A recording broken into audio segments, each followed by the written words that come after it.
hold this, we don't hold it against the Sunni, we hold it against the criminal, and they could be from this sect or that sect. Thank you very much. Brother, may I ask you a question? Sure. You're from Iraq. Do you agree with me? And by the way, what you said, I agree with you 100%. Do you agree with me that those people who want to have problems in Iraq, if the issue wasn't Shia or Sunni, they would have found another issue, geography, race, whatever they can, but the most convenient for them was Shia Sunni? Yeah, definitely. Yeah, definitely, I agree with that totally. Yeah, and that's the point. I'm sorry, the other point that I wanted to ask you, you said something very beautiful, which is, you know, the Sunni brothers love Imam Ali alayhi salam. They love us, we can get along with them. But you said there are elements who want to create problems. Brother, I want us to have courage to talk about who those elements are. They're Ba'athis. Right, brother? I'm sorry? I want us to have courage to identify who those elements are. I agree with you, especially the Shias, the Sunnis of Iraq. They were an example of unity with Shias. The Sunnis and Shias were an example of unity. But what happened that ignited that thing? It is, let's agree with them, agree that first the Ba'athis wanted to do that, and second the Salafis got involved. And because the Shias and Sunnis were ignorant about each other, they were able to use this weapon against us. You are exactly right, brother. Thank you very much for this enlightenment. But I think the process of trying to ignite this is way, way beyond the starting of invasion. Billions of dollars was spent to create this division in Iraq while the dictator was there. It continues to be spent. And continue to be spent, you're right. But at that time, we are not inspired that all that money spent, we are not seeing the fighting, which was started way, way, way before that. Thank you very much. Thank you, brother. I think we have some sisters. There's a sister in the back, and then we have got a brother in the front here, and then we will conclude. We don't want to take Assalamu alaikum. I think, first of all, this is a wonderful, wonderful event. I think we need more of these.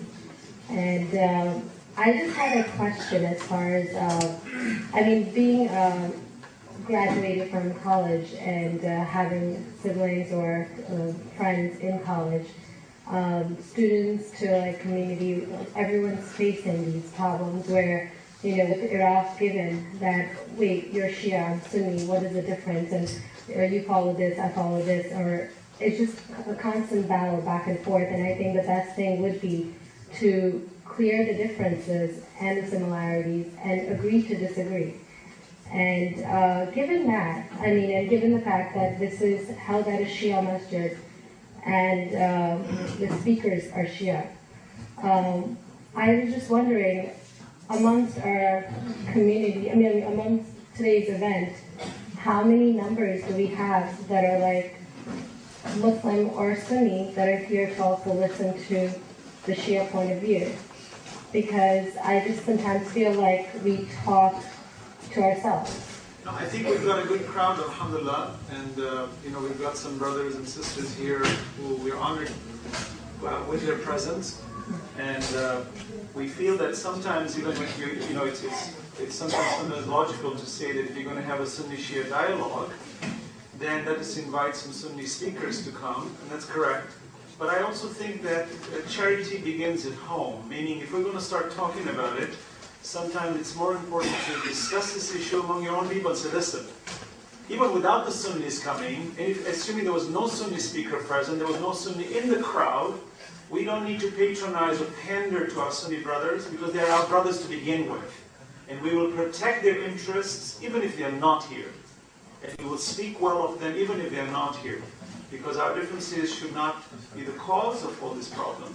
So I think you're correct that sometimes we do speak to each other, but I feel that if we don't change our own attitudes, let's say I'm a Shia, and if I don't change my attitude and among my own brethren, then don't expect a Sunni brother on the other side to see us with goodness, because sometimes we don't play our roles properly, and as brothers mentioned, it is ignorance on both sides of this so-called divide that's allowing the enemy to come and create this schism, as we call it. So I hope that we can remove this problem. But I'm sorry, I interject.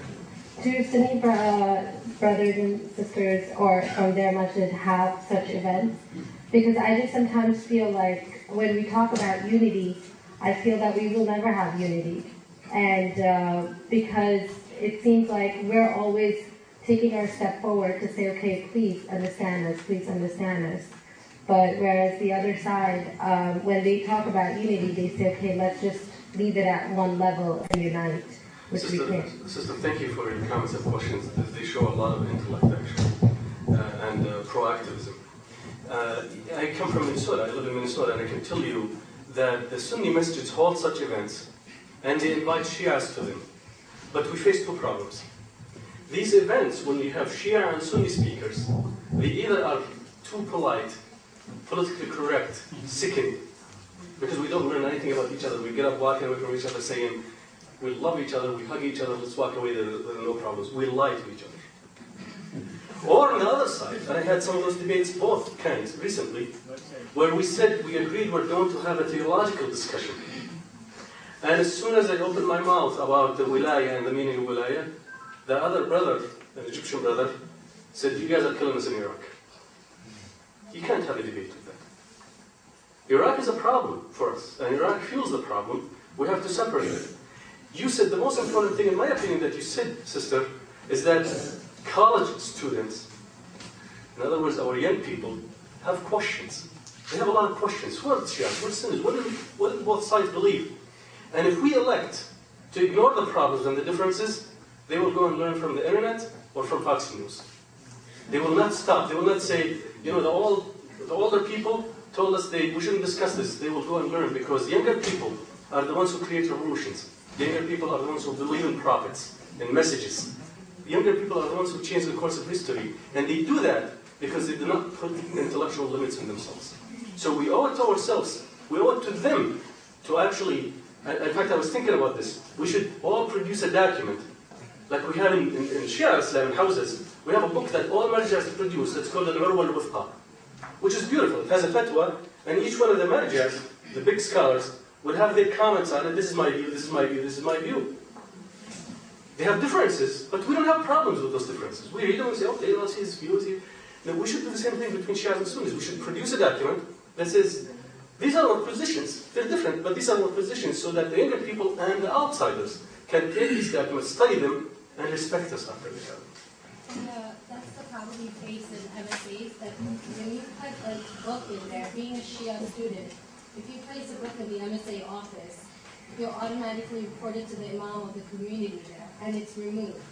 How do we approach the MSAs? Because I think that's essential, and I think we need more talks like this, where the students are willing to listen. And like the Shia students can only go so far, being a student amongst another student, to try to explain themselves, when maybe it might be a different approach when like a speaker like yourself would approach at an event.